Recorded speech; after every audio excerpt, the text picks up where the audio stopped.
Yo, what up guys? This is me, JB. So, nandito tayo ngayon sa Quezon City, Novaliches. So, ang agenda natin for today's video is naghahanap ulit tayo ng isang homeless at papakainin natin sa Jollibee. So, samahan niyo ako ngayon sa araw na ito. At syempre, ba't ako naka-uniform? Kasi papasok muna ako sa school. Syempre, dapat tunayan muna natin yung pag-aaral bago tumulong sa kapwa. Sana. So yun guys. After ng class ko, is pupunta tayo sa Jollibee and tutry natin maghanap ng homeless. Then kung wala tayong makita na homeless sa Jollibee, pupunta naman tayo dun sa una ng simbahan para maghanap ng homeless. Then samahan niyo ako. Then, update ko lang kayo mamaya guys. Bye. So yun guys, nakita na akong bata na homeless. Then, bukan ko siyang ayain kung kasama siya sa atin. So yun guys, lapitan natin siya.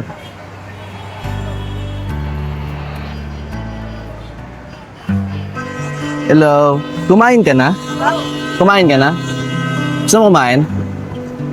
Gusto mo kumain sa Jollibee? Ha? Kain tayo sa Jollibee, gusto mo? Bakit po? Jollibee, gusto mo kumain? Tara, kain tayo sa Jollibee, tara. Ha? Iwan ko lang po. Iwanan mo lang yan? Dali na lang natin yan. Dali natin sa Jollibee, tara. Gusto mo mama, tara. Kain tayo, tara. Libre ko. Lilibre kita. Tara. Buhatin natin yan. Ano? Gusto mo kumain? Tara. Kain tayo. Gusto mo? Gusto mo? Ha? Ano?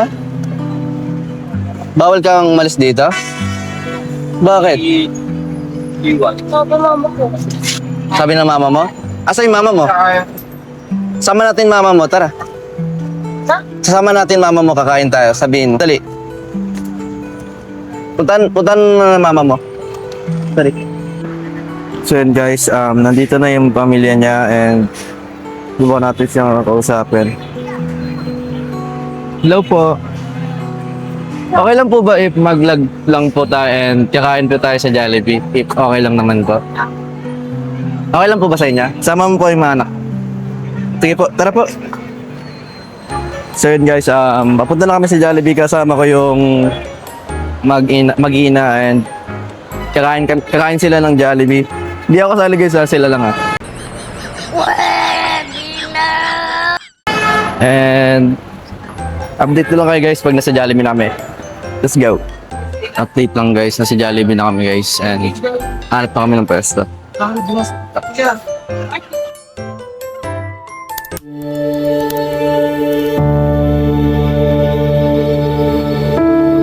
po? Vincent nga po pala. Ano, bagong vlogger lang po. Ganoon na kayo katagal na namamalimos? Lately lang, lately. Bago lang po. Nakarang linggo pa. Parang linggo lang. Yung madalas ko lang kasi dyan makita, dyan, yung anak mo lang na babae. Gusto doon sa kabila na. So, na. Ay, wala kayo na mamalimos. Okay. Kasi ayun ako, kasi malas daw ka nandun kami, sabi niya. Ilan yung anak niya, te? Apat. Apat. Namatay isa. Di man ako, namatay panganay. Ah, namatay panganay. Matagal na po siyang, Last year. last year lang po. So, ako pa lang po yung unang tumulong sa inyo po. Kumbaga, nag-aya ng pagkain. Okay. Saan po kayo natutulog? Diyan lang din? Sa tulay? Bahay po kami. May bahay po kayo. Taga saan po ba kayo banda? Kalasol. Tandansora pa po kayo? So, bumabiyahe pa po kayo dito? Ay, sumasakay pa. Oh, okay. Buti po hanggang anong oras po kayo nandyan? Mga 7 lang at umuwi na rin kami. Sinabi lang, pas-uwi na rin po kayo. Kasi nag-aaral sila eh. Nag-aaral mga bata, nag-aaral. Nag-aaral pa yung mga bata.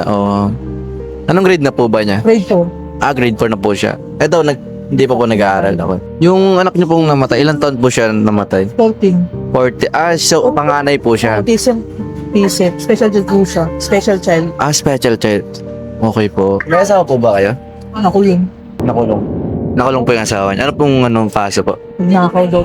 Oh. Mabait naman po kasi yung nagbarkada lang po siya dyan sa Na, tao na hindi naman dapat samahan.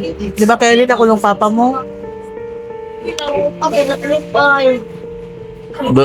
nung nakulong po yung papa niya, doon lang po kayo na nagmalimos po talaga. Wala kang nautangan sa bigas. Asan po ba yung mga kamag-anak niyo po? Wala rin, hindi rin kami matulungan. Kaya nga sabi ko, walang tutulong sa'yo kundi Sarili rin. tulong talaga sa'yo. Kahit kamag-anak pa, hindi ka man talaga tutulungan. May mga ganyan po talaga. Kahit kamag-anak, hindi ka tutulong. Then, buti nararaos niyo naman po sa pagkain sa araw-araw. Kahit pa paano. Sabi, nakakabili po kami. Nakakabili naman po kayo bigas. Wala talaga mabila ng mga pautangan sa tindahan. Di ba Kelly, ayaw tayo pautangan, di ba? Ng bigas. Kaya doon lang po kayo nag-start mamalimos po. Then sana kapag may makapanood na ito and baka may tumulong pa po sa inyo na ibang tao.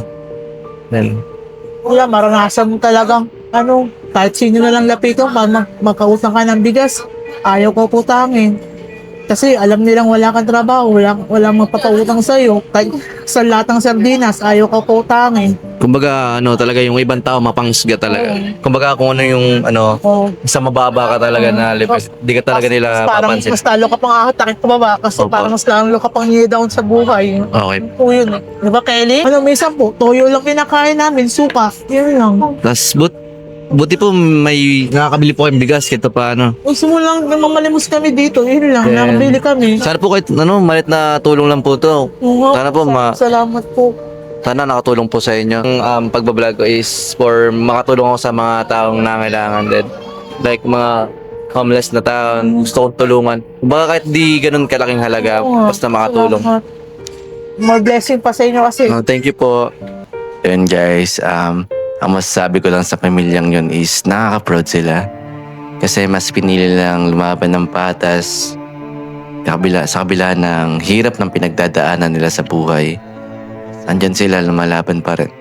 Ang gusto ko lang sabihin sa inyo is kahit gaano kahirap ang buhay, kahit ilang pagsubok pang dumating, huwag nating gagawin gumawa ng masama. Dahil nakikita yan sa taas. Nakikita ni God yan. Lahat. May salitang karma guys, kaya piliin nating maging mabuti.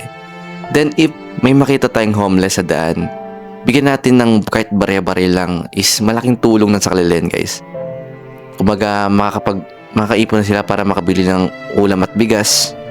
Kasi di lahat kasi guys is, alam mo yun, maswerte tayo kasi nakakain tayo 3 beses sa isang araw. Then, buo ang pamilya natin.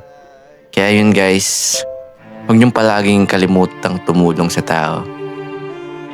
Yun guys, kakauwi ko lang ng bahay and sobrang nakakapagod. Pero worth it lahat ng pagod guys. Kahit na, kasi may napasaya tayong tao. And nakita ko sa mga ngiti nila yung sobrang thankful nila sa atin. And gusto ko lang magpasalamat pala sa nag-sponsor sa atin kay Boss Yuki. And maraming salamat sa mga nanood sa akin at manonood pa lang. Supportahan nyo lang ako guys and subscribe nyo ako. Click nyo yung bell button for more info ng ating mga vlog para masubaybayan nyo lahat ng mga vlog natin. And time check is already 9:40 na tayo na uwi. Maraming salamat sa panonood guys. Peace out. Subscribe.